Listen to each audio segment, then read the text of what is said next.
So let's start by diving into what the science behind rest actually is.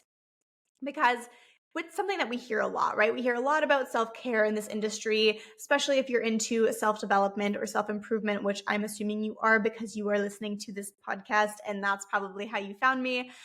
But it's a word that really gets thrown around, right? And what does self-care actually mean? And it kind of feels, at least to me in the way that it is often presented or perceived, kind of fluffy and wishy-washy. And it's like, oh, like we're doing our nails or we're taking a bath or we're, getting a massage. And it's like those things are all lovely and can be forms of rest and of course self-care, but it doesn't really hone in on the fact that rest in and of itself is a true necessity. It's not just a nice to have.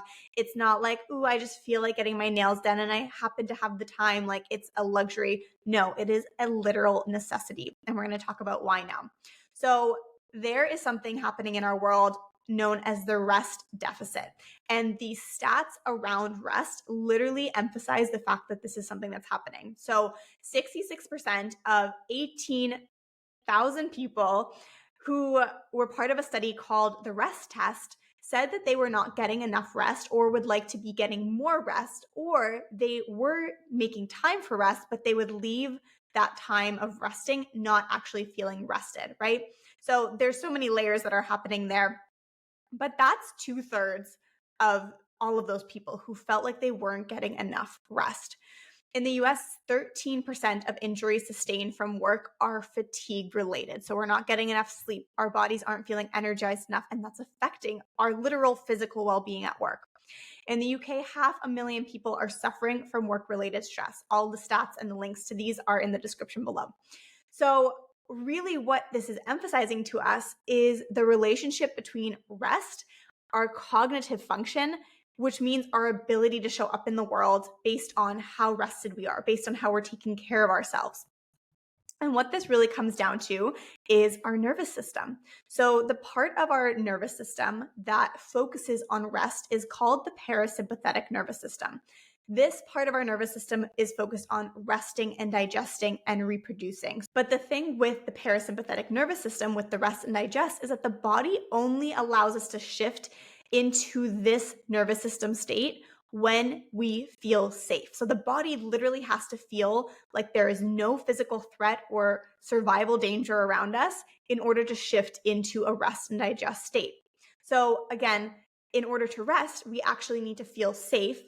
And if we are constantly feeling like we're not getting enough rest because we're feeling stressed out, obviously there's something going on there. So that brings me to the next point, which is there are normalized higher levels of stress in our society today.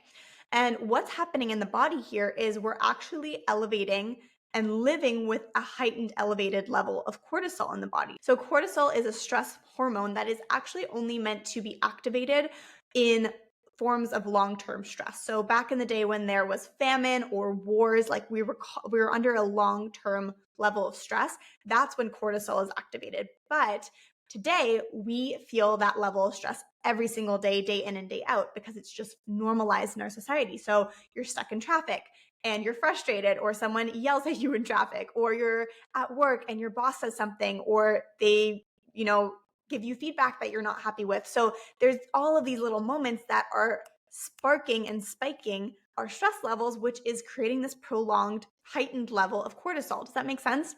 So these heightened levels of stress are constantly signaling to the body that we are not safe.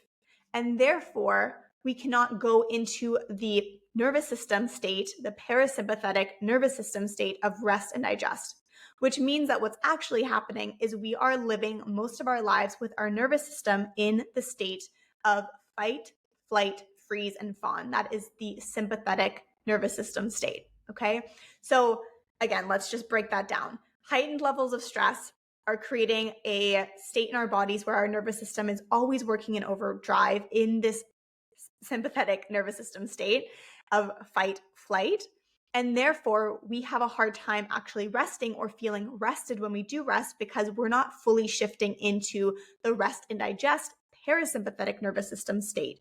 And again, all of this starts to snowball together essentially, where we have heightened levels of the stress. We're therefore not feeling rested enough.